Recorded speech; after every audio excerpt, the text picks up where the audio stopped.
Geo.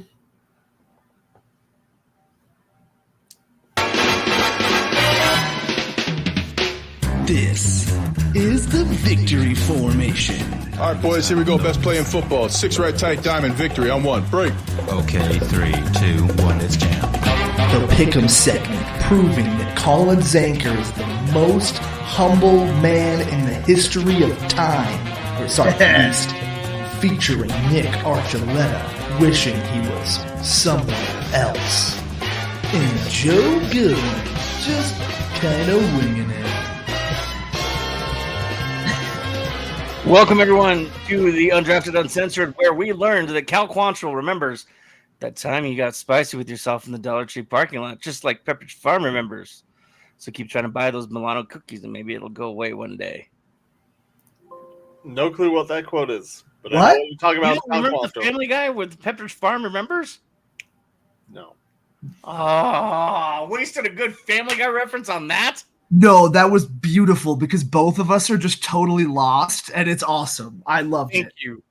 Thank you, I guess. Yeah. So Pepperidge, there was a commercial, Family Guy, the Griffins were watching TV, and they had a Pepperidge Farm commercial, and Pepperidge Farm's tagline used to be Pepperidge Farm remembers. Okay. So they would go over these old memories of, like, Pepperidge Farm this. So they did a Pepperidge Farm commercial where we remember the time where we were drinking the cold lemonade and eating the nice warm cookies, and the time you hit the pedestrian on the side of the road and drove off without saying anything. Awesome. I love it. It's kind of like the Wayne's World Grey Poupon thing. Like, if you haven't seen the commercial, you don't totally get it. I mean, and That's to a good one, reverse it, wasn't it a Target parking lot? No, it was a Dollar Tree. It could have been. I thought it was a Target. Okay. I believe either one. I think Nick is frozen. Oh. Well, that's been fun. See, that's what you get for going to the Family Guy references that I don't know. Here we go. Yeah, we got to go with Dude, this is like first few seasons, like season 1, season 2 Family Guy. You got to go with the bird is the word. Well, haven't you heard? That's too recent. No, you gotta go old school, like deep, dark, like there's a evil monkey in my closet. Like borderline, gonna get you banned from Fox comedy. Lois, this chicken seems very shallow and pedantic. Shallow and pedantic indeed. Okay. Well, there went that. So I think you just did that just to piss me off because I wanted to get into CSU right away. And you're probably going to go over there and you're going to start defending McChesney, aren't you? For what? For him defending Norvell? It was... Dude, Chaz needs to shut up. That's all there is to it. I don't think we're going to dispute that. I like the dude. I mean, he's got experience. I love watching him break down offensive lines. But shut up. We've established it was an unnecessary hit. For the folks at home, what was said? I don't care. We're going to talk about the hit on Travis Hunter, though, and we're going to bring that back up again. They said it was cool. It was football. Your team still almost lost to a team that actually almost made a bowl game. Where did CSU land? Or where did CU land, I mean? Oh, that's right. They couldn't even scratch a bowl game last year. Fucking asshole. I'm trying to find the exact quote. Okay, yeah, because I heard some of this, but I don't remember exactly. It was in one of the tweets he sent in our group chat too. So basically, Ches was going off about how CU is going to go up to Canvas next year, and they're going to run the stadium because CSU is not going to show up, which I'm going to show up now just on principle alone. Oh. And that hit last year on Travis Hunter was dirty, and that CSU couldn't win without playing dirty. Dude, they had 2 weeks to scout your team and run and watch tape. What do you think Norvell did? He found the first weakness, and guess what? Your offensive line was the first weakness. We all knew that. I know what he did. He took off his hat and sunglasses and shook his hand. Wow. I mean, this is all just more hype and more banter back and forth. Talked about it before. I love it. I love it. Yeah. I love it getting back to where it used to be. Yeah. The rivalries there and both teams are actually good. It's cool. Yeah, and it's good that these two teams, don't like each other and want to beat each other. That means that it is becoming a rivalry again. The luster, the shine came off of a lot of this game for a long time. It just really wasn't that good because neither team was that good. Yeah. Or one team was good and the other one wasn't. And they just weren't competitive, it felt like forever. It was for the longest time as it was CU was going to just win this game. And CU have had their little runs here and there. But obviously CU has basically dominated this matchup. Oh, yeah. But it's good for Colorado to have this on the match or this matchup in the marquee in the newspapers. It was great that it was on the only game in town last year, and everybody saw it because that helps with recruiting. So yeah, it's good. Do I think that this is really going to lead to anything? No, because I'm pretty sure that the first 3 games this season are going to feel a lot like the first 3 games last season for CU.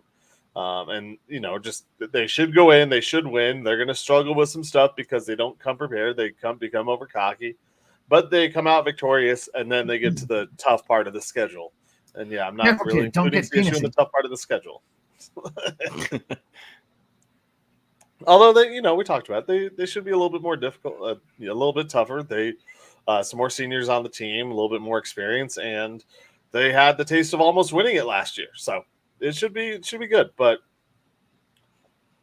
you can tell it's the offseason when we're talking about former players just sticking their foot in their mouths over a game that doesn't happen for 2 more months.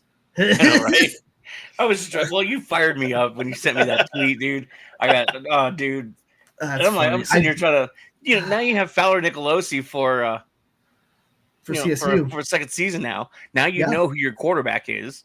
Yes, you already knew who their quarterback was, but now CSU has a solid starting quarterback. Nicolosi's got some talent under him now. He's got some experience under him. This is going to be a different game. This isn't going to be, a walk in the park. And no, they're going to be able to duel it out, man. Like Fowler Nicolosi is one of the best players on CSU.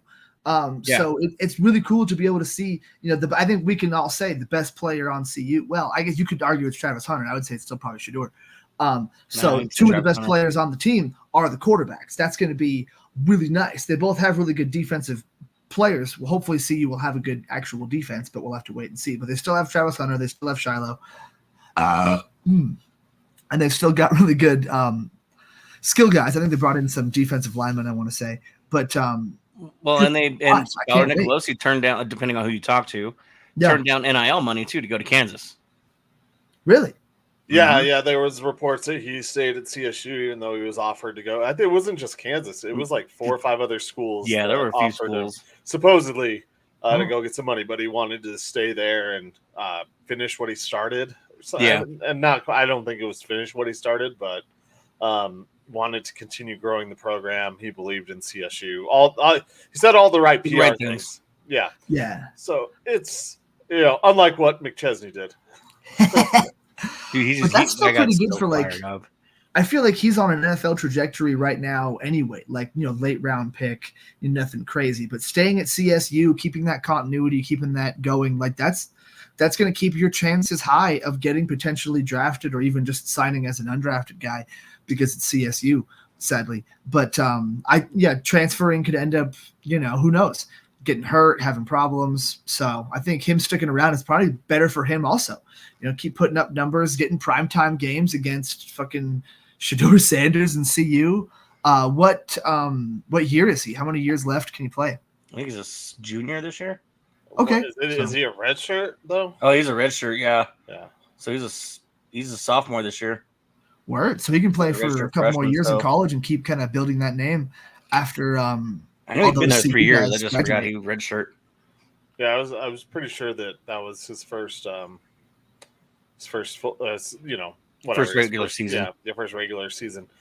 It's I don't know. It's exciting for me. It's my one game. It's exciting. I mean, it is exciting to have it back as a rivalry, like I said.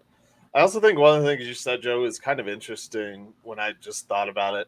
staying at one Thank place you. and all this transfer, all this transfer stuff. What I sit here and think about too is all of these guys transferring and moving schools. Sometimes, staying put is like the best option because there's a lot of other stuff that goes into it too. Think about the medicals. Like these people at CU know him in and out. I mean, they've been with him, worked on specific things, and you go to a new program and you might have to change your whole regimen. Like we talked, I know we'll talk about it. If not today, we will talk about it again, how the Rockies lose players and then all of a sudden they become good somewhere else because these guys are doing something different. Until they get hurt. Until they get hurt again. Yeah, there's some guys, Troy, Mr. Tulo right there. Breaking news, Packers and Jordan Love agree to a 4-year, $220 million contract, makes him the highest paid quarterback. Jordan Love is the highest paid quarterback in the NFL? It's per year highest paid quarterback. That's not the highest still contract. Crazy. That was a good year. Read the rest of the banner. All right. Well, that's just minutes after Tua, or that was an hour ago. Tua. Yeah, Tua was an hour ago. Agreed. It's a deal. Well, what are you gonna do? I mean, you're the Packers. You've been lucky the whole damn time. All you can do is draft future Hall of Fame quarterbacks back to back to back. Right. Okay. I guess we'll just pay him. And if it doesn't work out after 4 years, guess what? They'll probably find another one. And actually, 4 years is a perfect number, too. We'll get into that in the NFL stuff, though. Yeah. But back to this issue and the college and the transfer portal. Yeah, a lot of these guys are leaving schools for opportunity somewhere else where they might have to change their whole program and what they're comfortable with, what they're used to, what was working, and maybe something wasn't working. But a lot of these players, this staff, more than just coaching staff, the medical, the teachers, all these people know them. And so it could be a good thing if you're in bad standings with them. Yeah. But there's a lot more than just changing a team for these college kids. In the pros, it's a little bit different because you have some people around you and, your teams will have some stuff. But these young kids are just going to be told, well, you got to do this. That's really what a lot of it is in college. Not that they don't have the freedom of choice, but there's the illusion that they have the freedom of choice when they really don't. They have to go by what coach says. Yeah, makes sense. I don't know. I think part of the problem is the football in Colorado is so overrun by the Broncos that we don't realize what we have in our own backyards sometimes. And yeah, I mean, the Rocky Mountain Showdown is always big. The border war is always big. But the border war is CSU and Wyoming. Yeah. And that's usually it's usually directed more at CSU fans than it is Boulder fans. I mean, you might have a few here and there that just root it on because it's, Colorado versus Wyoming thing. But I mean, you've got the Air Force Academy. It seems like they're always in it every year. They can't recruit. Yeah. I really enjoyed Air Force last year. That was fun. Right up until they lost, and then it was sad. But they can't recruit like everybody else. They're for lack of a better phrase, they're stuck with what they get. But I mean, they get some good kids in there. They run a very solid program, and they manage to be in contention for a bowl game every year. Yeah, Colorado has struggled for a while to recruit within Colorado. And that's another problem. You have to start it at the base, the foundation. You get people who are from here to stay here, to go to school here. You build up those family traditions. Then you get the allegiance like in the South, where your family disowned you for going to Auburn instead of Alabama or Georgia, whatever. Your family, like you are no longer or Michigan State family. Instead of Michigan, Ohio instead of Michigan. There are Ohio State, and those things happen from tradition, and CU lost a lot of tradition after the 90s. Losing Coach Mack. Yeah, a lot of that went downhill, and the program did too. They had a little blip here and there, but there wasn't really anything to help with sustained success. That's a lot of. I mean, I saw that in my high school. Once we started to lose those generational kids, where people stop sending their families there. My high school went from a 3A to a 2A to now like 1 something in some conferences. Like it just went down because they don't have. But you went to a private school, right? I did, and that's what I'm saying. Though it was generational. It was families. Yeah. It was all the. I mean, it was DC, Denver Christian. We always said DC was. I wasn't mocking you, by the way. It was the Dutch cult. I was because everyone was a van something or a whatever. Yeah. So and Snootington. And so all the vans left the school, and so did the kids. Yeah.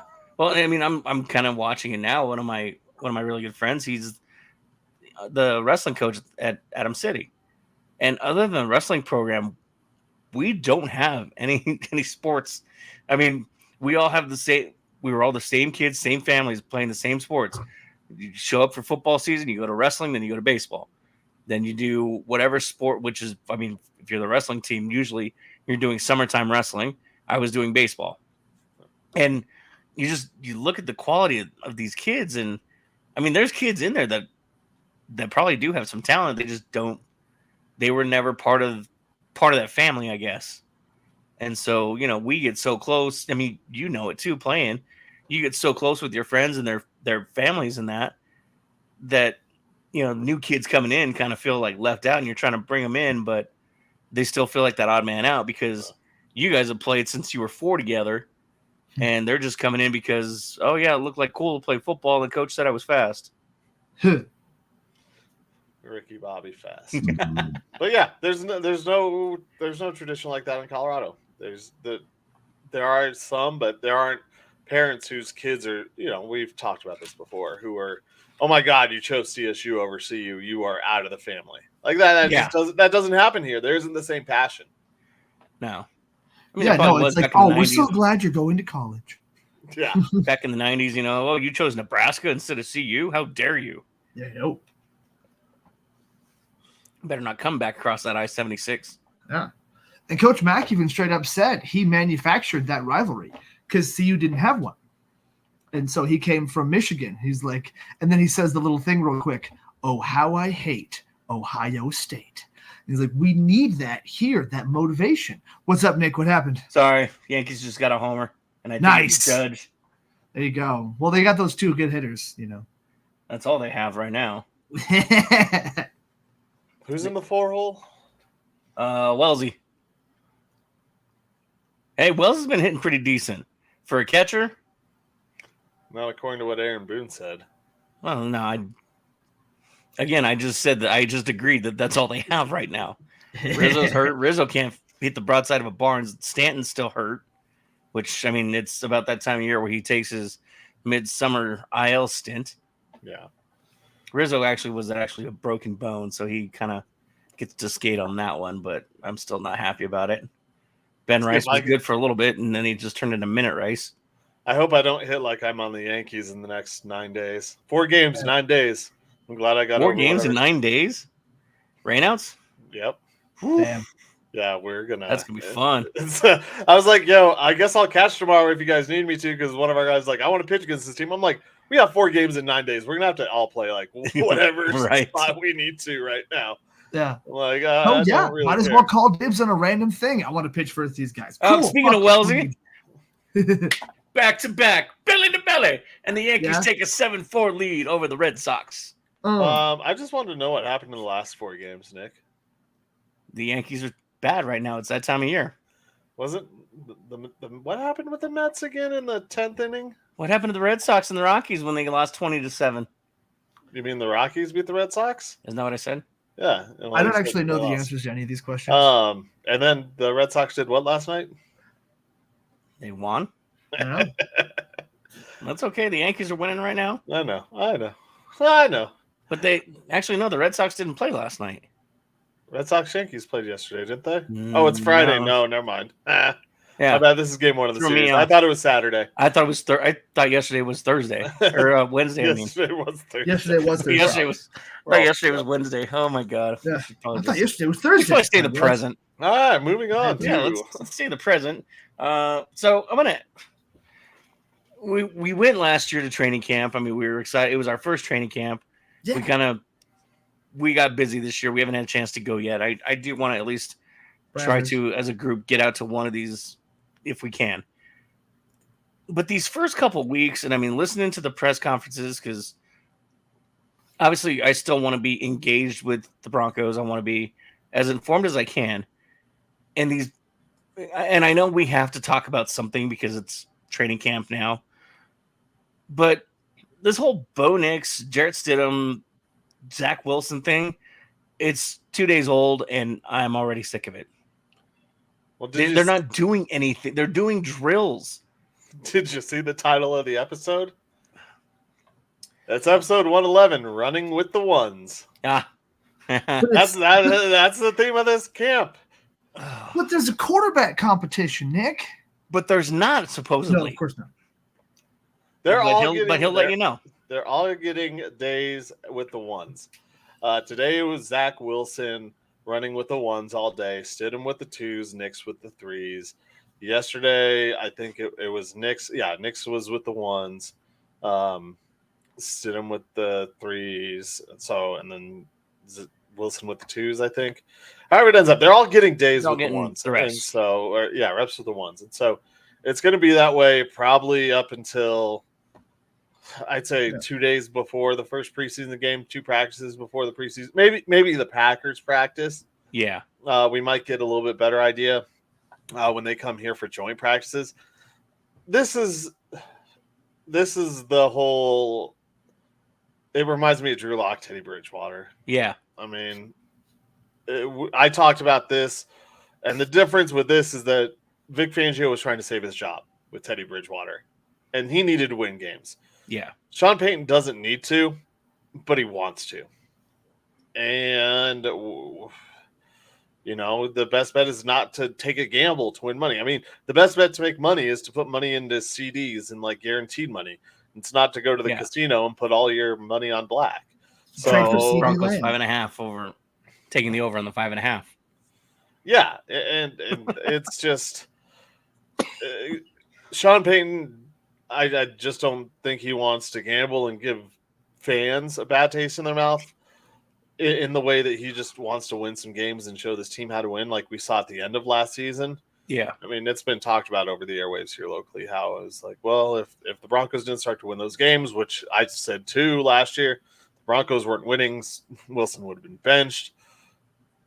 But by the end, once they were winning a few, you can't change it. And so that's what scares me is if Stidham is just that good enough and the defense is just good enough to hold these games and they come out with some fluke victories a la the Vikings of 2 years ago. 12 wins or 12 games all within one score, and they won 9 of them or whatever it was. Yeah. 10. Yeah. Then what do? Then you send Nixon when you're on your way to the playoffs and Stidham has been leading your team, or Zach Wilson, whoever it is, but it's probably Stidham. He's that safe bet. Yeah. It's just so frustrating right now that we want an answer. I don't want these guys to be pushed into an answer. What I want is for them to just rightfully earn the job and show us what we have to look forward to, because I don't expect a playoff run. I mean, don't get me wrong. I would love it.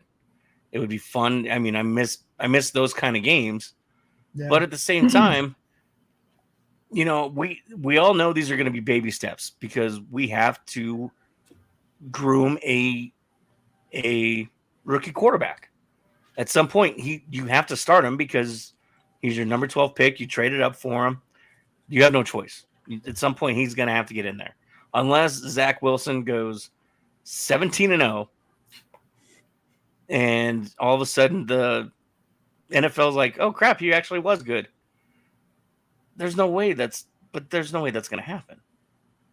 Yeah, I don't know, man. I don't feel like this is actually a quarterback competition at all. Like I was joking earlier. I feel like it's Bo Nix, and that's it. It like with the last few quarterback competitions that we've had, like with Paxton Lynch, Trevor Siemian, that was a real competition because Kubiak really wasn't sure, but he pretty much knew that Paxton was not going to beat out Trevor Siemian. But that was a real competition because the front runner actually lost. And they kept doing it a couple times, and we all knew there was no way that Paxton Lynch was ever going to beat out Trevor Siemian. That was really sad because we also knew that Trevor Siemian was a career backup. And then so you go to the Teddy Bridgewater and Drew Lock one. That one I think was a little bit closer to this in terms of like it was more manufactured because like I don't think Fangio wanted to give Drew Lock much of a chance. But if Drew Lock was able to be efficient, they would have gone with him. But at the end of the day, they were pretty much going to go with Bridgewater. But I think in this one, unless Bo Nix just completely shits the bed, there's no way they put in Stidham or Zach Wilson. So I don't feel like there's actually much of a quarterback competition going on here. I feel like they're kind of giving everybody some reps and stuff and trying to keep it relatively close to the chest because they're probably going to try to keep it a mystery for week 1 because it's Sean Payton. But I don't believe for a second that it's not Bo Nix until he looks fucking awful. Because there's no reason to just not put him in. Here's what happens. Jared Stidham is named the starter for week 1. Then Sean Payton onside kicks it and goes with Bo Nix trotting out there with the first team. I love it. Tries to catch him off guard. I love it. That would be great. It's exactly. Or he comes out with like a wildcat with Stidham and Bo Nix, and then Bo Nix like options into the backfield and takes the first snap. Takes a direct snap. Yeah. Or catches a pass from Stidham. Zach Wilson goes to receiver. They snap it to Javonte. Javonte pitches it to Bo. Bo to Stidham down the sideline. It's just the stupidest fucking play you've ever seen in your life. Was it Brady who went out wide and got freaked out by the cornerback? Yeah. I was like, yeah, you put Zach Wilson out there, and all of a sudden he gets like act like he's gonna get press covered on the edge. He just hears coming after him. I feel like Zach Wilson is stupid enough to just go over the middle and not think about it. He's never really been hit that hard. He probably has. The Jets' offensive line wasn't very good. Well, Cortland Sutton, $1.5 million added to his contract. There you go. Yeah. Every little bit helps. Beat me to it. Yeah. Oh, well, sorry. That's okay. But yeah, I mean, the Broncos did right by him. And what I heard today, too, is that Troy Franklin dropped a pass that he should have caught. And I almost wait, hold on. But you said he didn't deserve anything. Whoa. I don't know where that came from. But Wayback Machine, huh? But hold on, Colin. You were very clear that you didn't think Cortland Sutton deserved any kind of a raise when I was saying that he definitely deserved something and played very well. So now all of a sudden you're they did right by Cortland Sutton. No. No, I said that he doesn't deserve a new contract. He does not deserve a new contract with 2 years left on your deal. So they bumped his pay this year. Like 1.5, what is that? You know, you're not going into the whole thing. Yes. it really is nothing. Like, okay, he's happy he's there. Cool, you have that veteran leadership there. It's a gesture. That's really what it is. It's like, okay, here you go, thank you. That's why it's like, here, whatever. You can have this.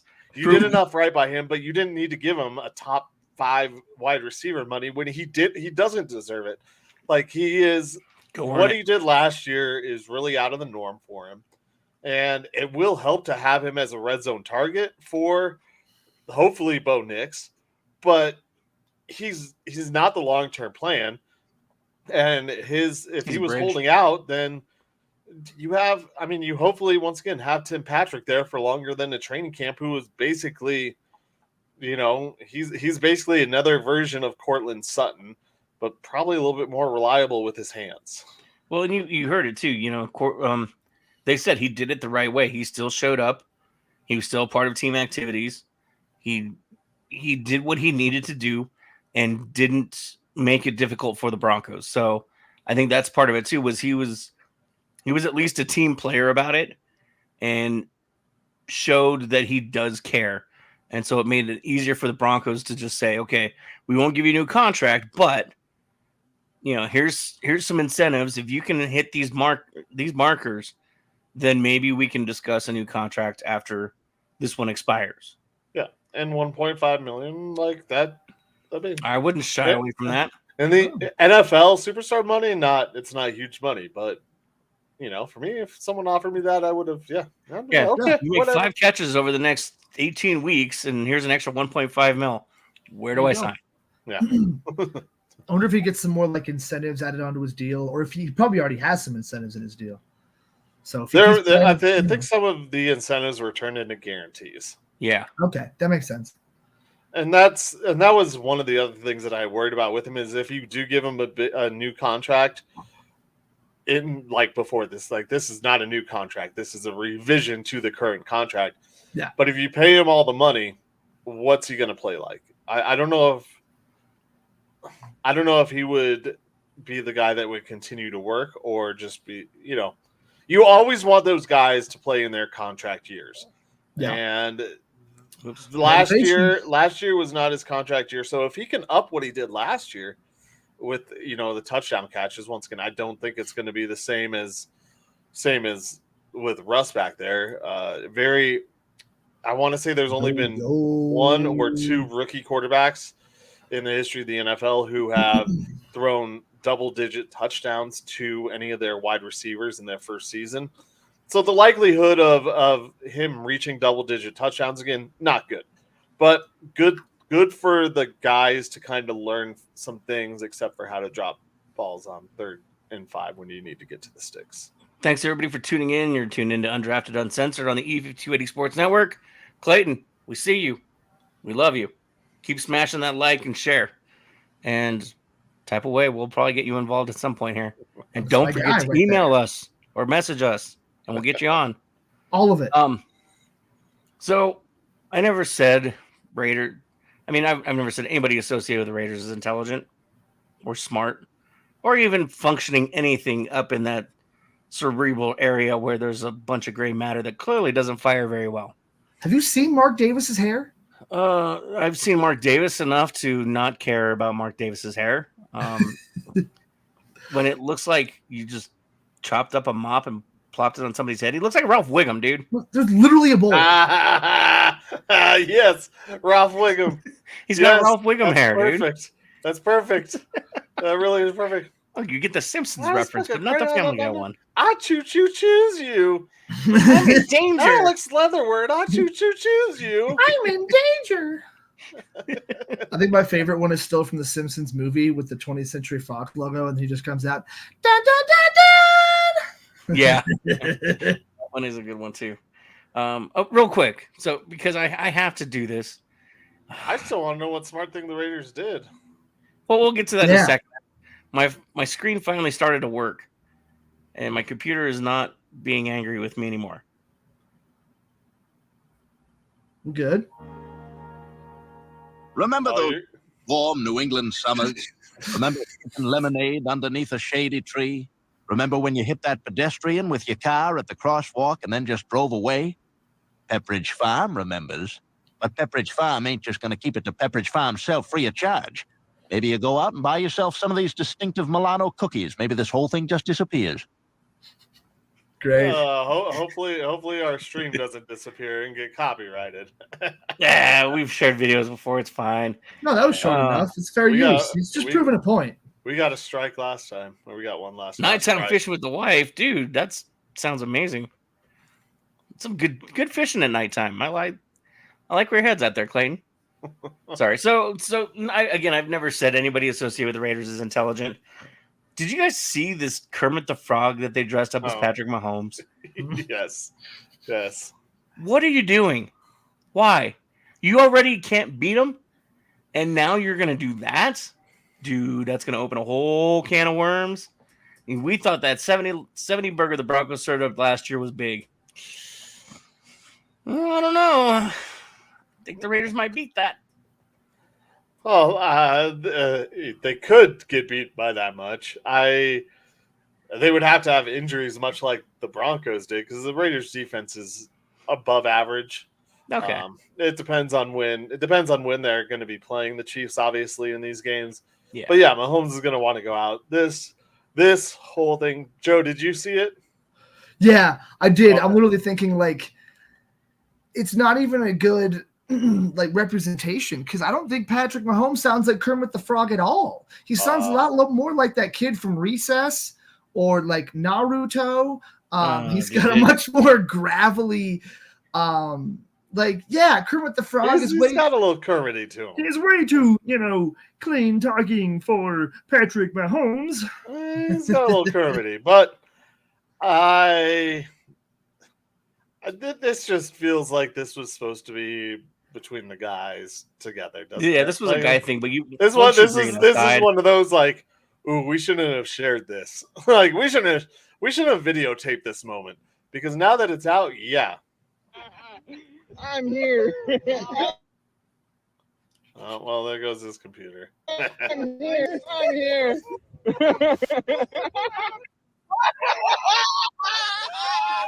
Oh man, that's all choppy. Yeah, man, I haven't seen a Raiders player record something he shouldn't that bad since Antonio Brown. Oh, I thought you were gonna say Damon Arnett. Oh, him and his guns on the video. No, that's man. John Morant. That's no, that was Arnett for sure with his AK, with his AKs. Yeah, Morant had his too. It's. I get what you're saying. It was supposed to be a boys thing, but like, leave that in the clubhouse, man. Leave that in the locker room, because once you get it outside, that's how you get on the bulletin board. This is how bad the Broncos are. I mean, last year, did anyone say, "Oh my God," or 2 years ago, "Oh my God, all these people are making fun of Let's Ride"? The Broncos are going to put it on them.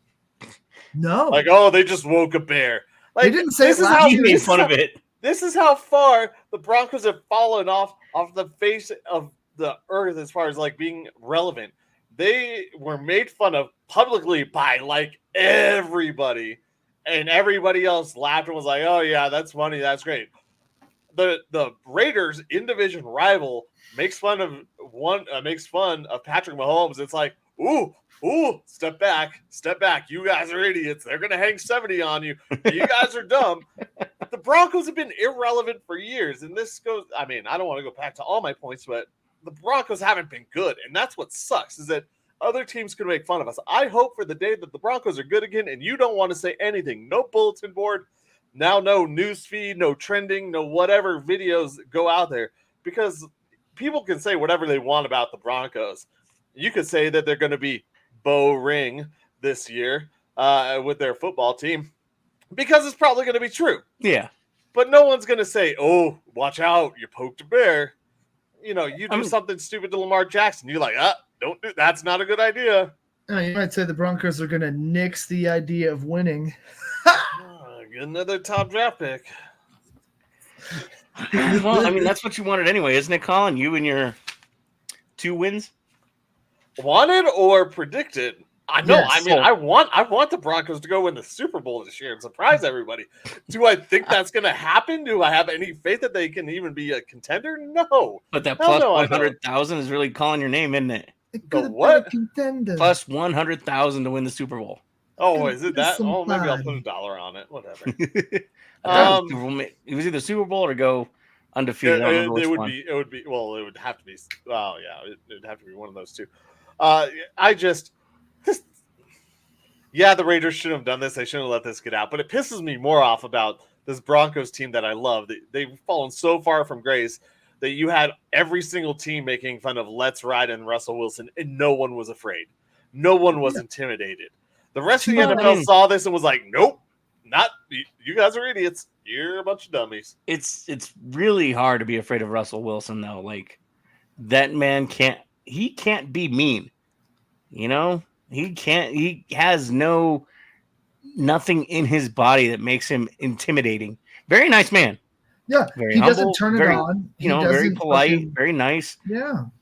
But I'm not gonna lie. Nothing about him scares me. And nobody was scared of Russell Wilson until people were scared of Russell Wilson and the Broncos right up until week 1 when Nathaniel Hackett looked like an ass against Seattle. And we're like, all right, maybe it was just one. So I guess it was week 2 when the crowd had to count down the fucking play clock against Houston. That's how we really knew no one's ever going to be afraid of Russell Wilson ever again. And it didn't feel like Peyton Manning sorely struggling in the first few games in the first season here because he still looked good. He still had it, sometimes it just wasn't totally together. And then all of a sudden, because he came back from that neck injury and shit. But yeah, no one's been scared of Russell Wilson since before that season. And the team was bad. Like that's just it's how it is.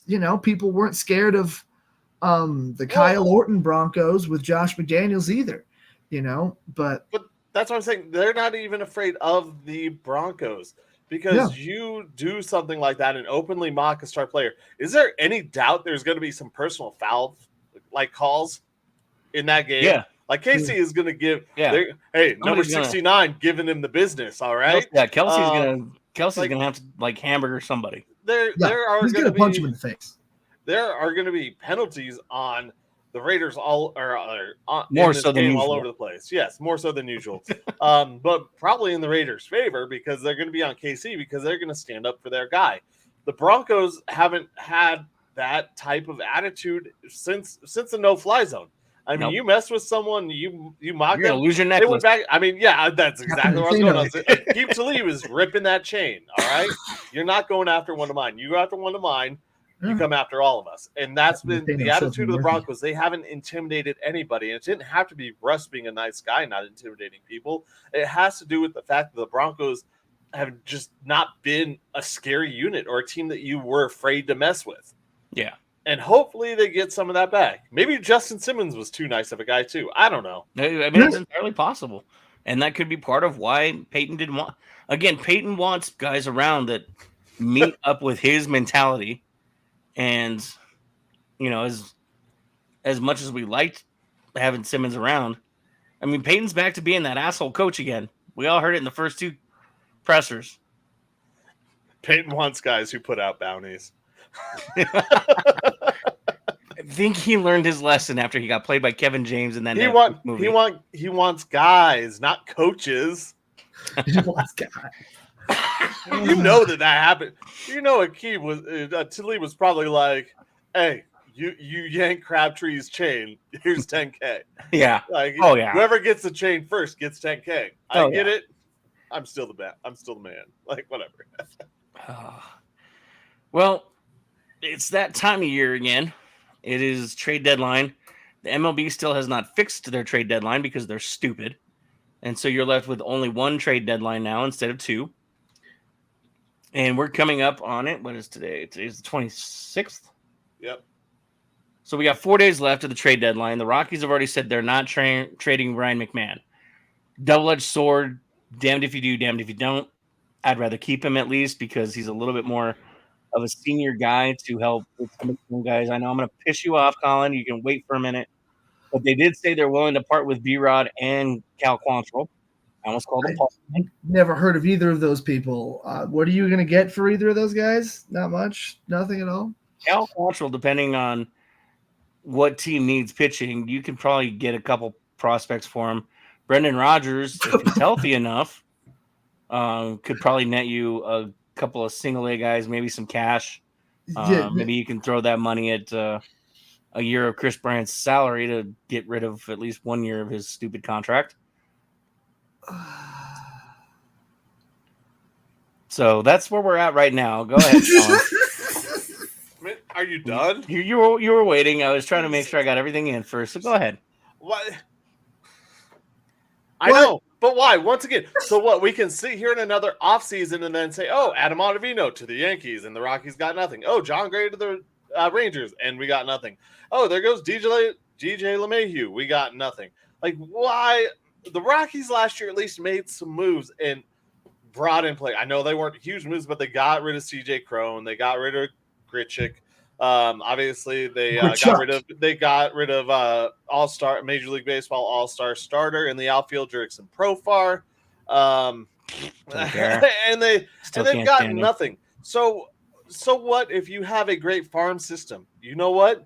You know what happens is that if you want to become a contender, usually you have to bring in some guys who have had that experience. Tell me the guys on this team who have had experience with the postseason that are playing. Charlie Blackmon, Chris Bryant, that are playing. Diaz. Okay. Hey, KB's been playing. And he just came back. 3 for 4. He just came back. He went 3 for 4 against the Red Sox. He hasn't played in 3 months. But you said playing. Okay, playing consistently. Define consistently, because his consistent way more than what Chris Bryant is are done 2 different definitions. What is it? Wait, what is that stat that you gave me that his 3 hits were more than what? What was it? What was that? More hits than he's had in an entire month while wearing a Rockies uniform. Yes. Yes. So let's talk about guys who should be playing in the postseason, Nick. Let's talk about what you have to do to get that. You know what you have to do to get those players is you have to trade prospects. So if you have a team that actually seems like they're somewhat talented, young and can be talented, you're going to bring those guys up. They have no postseason experience. You still need guys in the pipeline in order to trade in the future to bring in some veteran leadership to help guide you into the playoffs, if you even think that's a possibility with the future team. So how are you going to get those guys? You're going to hold on to McMahon, who's not going to be here to see a playoff run succeed, and if he is going to be here, 3 years. If he is going to be here, he's going to be a Todd Helton like I don't want to say useless. Charlie's done, dude. Well, Charlie's yeah, we out. know that. I know Charlie's done. He's not going to see the postseason with this team again. No, so you got to have your one guy, which is Rymack right now. You can't rely on KB. No, he doesn't have the experience. Oh my god, he was still there. He doesn't. He's all you. Him. You have to do what you. The problem is this is what's frustrating me, and the problem is they won't rely on their strength, which is get bashers in here. Use bashers. 81 games of your season are spent at altitude. Get bashers in here. You're going to have to go through young and weak pitchers no matter what, because good pitchers are not going to come to Denver. Yeah, they've tried it. Yeah. They've tried it. It doesn't work, And I mean, granted, Saberhagen was at the end of his career. Mike Hampton just flopped. Denny Nagel flopped it out. Mike Hampton flopped him into the left field stand. Yeah. Denny Nagel, but I mean, they've tried the big arms and they don't work.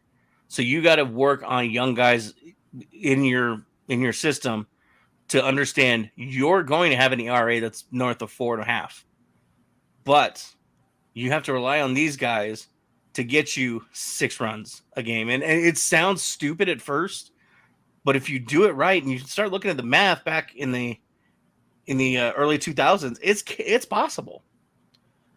Look what they did. Look what they did the other night. It only sounds stupid because it's the Rockies.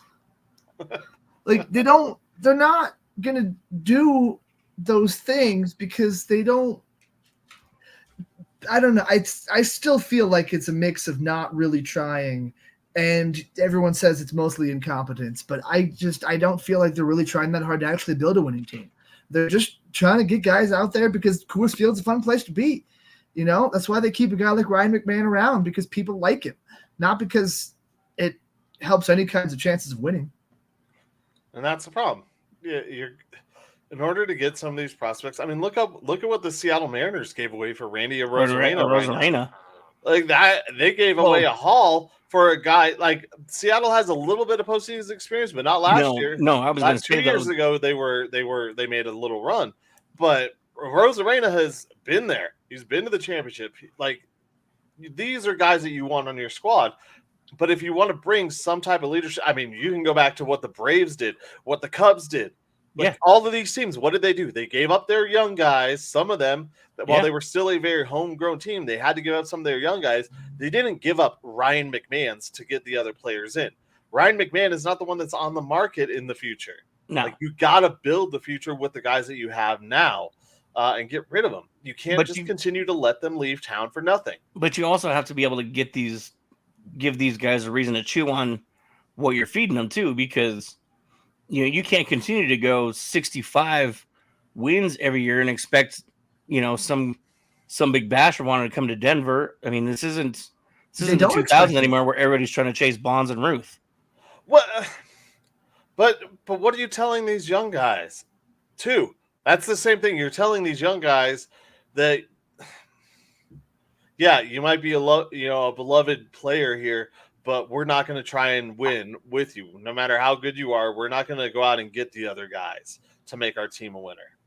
We're not going to give you opportunities elsewhere to go win a championship when a contender calls because we like you too much.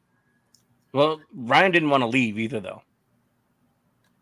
Okay. So I mean, there's that plays into it a little bit too. For whatever reason, Rymack didn't want to be traded either. I mean, because there's no pressure. Yeah, it's super chill. You hang out in beautiful weather and you get to play baseball and maybe you win. And Bud Black enjoys the challenge of trying to win with the shit ass team that he's been given every year. And that's it. You go out, you try to do your thing, you have a good time, maybe make an all-star game and save the league, whichever one it is, national or American. Maybe you have 38 wins with 63 days left. Yeah, because I know and I get what you're saying, Nick, that they got to try something else, because they can't continue to win 65 games and expect some big basher to come here. I don't think they do expect that. I think they're totally fine with just the few guys they have, and maybe it'll all magically come together again like 2007, but it never will. No, I mean, and I hope I'm wrong. So, I would love it if they change that, but because I'd like to be a baseball fan. I really would. I like purple and white. They're good colors. You know what will change it?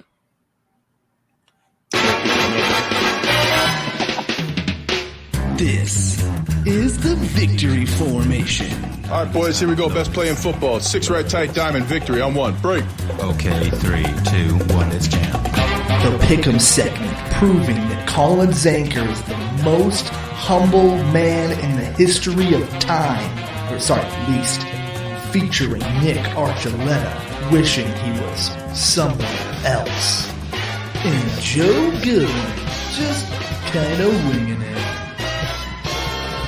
Oh, yeah. Well, speaking of losing, actually more speaking of winning, 2 of us went 4-0, and 1 of us went 1-3. Ouch. Well, let's talk about the one that everybody won. That was the Red Sox versus Dodgers on Sunday Night Baseball last week. Dodgers came away with a victory at -117. Clean sweep for Nick, Joe, and myself. We move on to the Trailblazers versus the Hornets. This was preseason Vegas basketball. Hornets were favored at -125. They came away victorious. That means Joe and Nick got that right. Yes. Colorado, so Nick and I picked everything the same. Colorado and Salt Lake. That would mean that you both went 4-0. That's crazy. Colorado and Salt Lake. We did not even put the draw in, even though it was an opportunity. Colorado ended up coming out victorious 3-2 in this game in Salt Lake City. This is soccer. No, it was in Dix, dude. It was in Commerce City. Or against Salt Lake. There you go. Salt Lake was the underdog at +215. Colorado is at 111 favorite. The tie was actually just over the 111. So Colorado was favored to win that game. And Team USA laid an egg against Team WNBA. So that means Joe and Nick both won 87-73. Both of them are over the $500 mark. Joe's still in front, way out in front of third place, me, almost by $200. 552.21. Nick at 503.27. I lost $11.45, bringing me to 323.53. Real quick before you go on, I don't like this little slump you're in right now. That's okay. Because that's what I mean. It's just before football season. Okay. I don't like that. That means Colin's about to get hot. Yeah, he's about to take off. The dreams are about to start happening, bud. I'm actually going to get some sleep in the next few weeks. Anything is possible. So let's speaking of anything is possible. We kick things off with our first game, which there's no point in even asking because it's Sunday Night Baseball, and we already know what it is. Yankees. Yeah, so Nick is taking the Yankees. Joe, who you got? Yankees or Red Sox in Sunday Night Baseball? I was going to say you have to tell me the team. Are the Red Sox good? No. No, they have 54 wins. I'm gonna take the Yankees. Yankees have 60. I mean, it's not that they're not good, but you're taking the Yankees. I am taking the Red Sox. The Yankees are in a free fall, and so not a free fall. They're just in a little funk. Did they lose? You know how many games the Orioles have lost, and the Yankees still haven't taken over that division. All right, they're 3 games behind in the loss column, guy. How many games have the Orioles won in the last month? The O's haven't played as many games as the Yankees either. How many games have the Orioles won in the last month?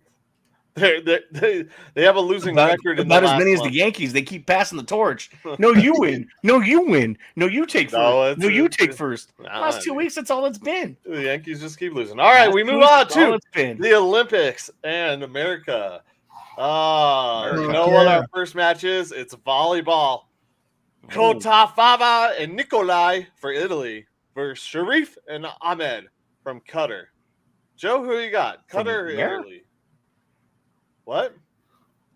I don't even know. Italy, I guess. Qatar. Oh, Qatar? Oh, Qatar. It's Qatar. It's technically pronounced Qatar. No, it's not, but I appreciate it. Yeah, I'll go Italy, I guess. I have no idea.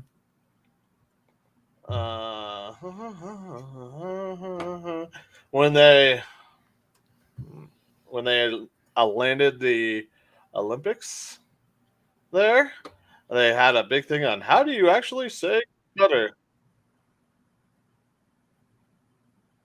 I'll have to watch that because I couldn't. We're just gonna waste the last 4 minutes on this one. Yep. I was gonna find it. I am taking Qatar, and you know why? Because they have the Sharif, and the Sharif will win. Joe or Nick, who you got? I'm gonna take the Italians just on sheer principle. Well, here go Nick and Joe again, picking together. So it's working. Looks like a really good chance for me to lose everything. Move on to rugby sevens. South Africa versus Ireland. There was a movie about South African rugby, so I'm choosing South Africa, the underdog, at plus 155. Ireland is the favorite at minus 215. Nick, who you got? I'm gonna go Ireland. Joe. Just for comedy, I'm just going to go with Nick and take Ireland. All right, cool. A few weeks till football. That's all I got to pray for. Just stay in the weeks till football. All right, we move on to our last one, women's volleyball. And the closest matchup I could find, Poland minus 145 favorites against Japan plus 114 dogs. Nick, who you got? I'm going to go with the Polish because they're taller. Damn it. Nick and Joe are going Poland. No, I was going to take Japan. I wanted us to take the same thing, but I'm going Japan. Okay. Well, I'm taking Japan too. There we go. That's too bad. I can't, whatever. I can't lose all of, well, I still can't lose all of them, but neither one of you can sweep now. That's funny. I do like Polish hot dogs, but this is women's volleyball. Hopefully, I go to Detroit next week. I got to have a count. So, you know about those 2 Coney restaurants in Detroit, right? They're like right next door to each other, and they each debate on which one is the first Coney dog in Detroit. Yes. I got to go do that next week. Yeah. Hell yeah. I'm not a big chili dog fan. That's like 3 chili dogs in a month, and that's pretty out of the ordinary for me. You should get one of those shirts that says "I'm with him." That has the 2 arrows. I should. So just stand out front. I'm with dummy or whatever. Yeah. I'm with stupid. There it is. I'm with stupid. This is the one. I like the matching. I need an adult and I am an adult. Oh man. Well, I mean, I guess we might as well feed the ducks while we're at it. Quack. Ooh, I like this one. Thank you everybody for tuning in tonight. Again, this is Undrafted Uncensored. Thank you to Michael Spillin and everybody over at the E5280 Sports Network. Thank you, Clayton, for tuning in while you're night fishing. Hopefully we didn't yell and laugh too much to scare your fish away. And don't forget to check out our newest sponsor, Pike Peak Sports Cards. They are definitely there to help us out and help you out as well. They've got shows going very frequently, so check their website out as well. Get yourself over there. For Colin Zanker and Joe Goodwin. We'll try that again. Colin Zanker and Joe Goodwin. I'm Nick Archuleta. Thank you again. We'll see you guys next week. Have a wonderful weekend. And let's go Yankees. Let's go Yankees. Well, yeah, I picked them. So, yeah, let's go. Go, Yankees. Just win 2-0 with those 2 guys hitting home runs.